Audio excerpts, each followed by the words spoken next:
প্রথমত আপনি বললেন যে বেলঘরিয়া ইউথ অ্যাসোসিয়েশন বলে যে ক্লাবটির কথা বলছেন।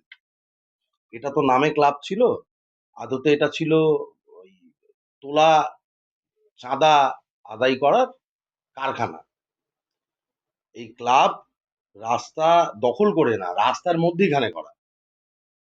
এরা শুধু এই ক্লাব না, এই ক্লাবের পাশে একটা মন্দিরও করতে গিয়েছিল। এটা তখন আন্দোলনের মুখে চাপে পড়ে করতে পারে। এই ক্লাব থেকে দিনের পর দিন ব্যাগ মার্কেটের উপর অকথ্য অত্যাচার, এক্সটর্শন এরা চালিয়েছে।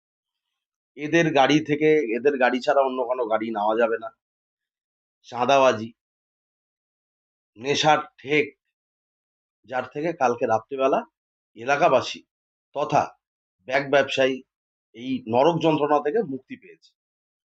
প্রশাসনকে আমি কুর্নিশ জানাই এরকম একটা সুন্দর সিদ্ধান্ত গ্রহণ করার জন্য।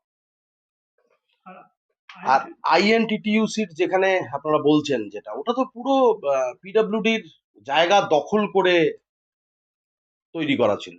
এগুলো তো থাকবে না বলে সরকার সিদ্ধান্তই নিয়েছে। সেই সিদ্ধান্ত অনুযায়ী ভেরি গুড, যেটা সরিয়ে দেওয়া হয়েছে।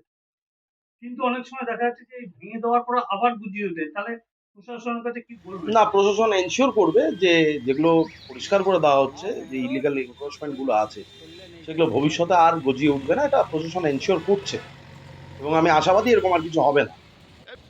পুনরাবৃত্তি আর ঘটবে না। পুনরাবৃত্তি আর ঘটবে না, যেগুলো চলছিল সেগুলো আর চলবে না। বাংলা নতুন পথে এগোচ্ছে, নতুন বাংলা হচ্ছে, আর এগুলো চলবে না। কোনগুলো চলবে না?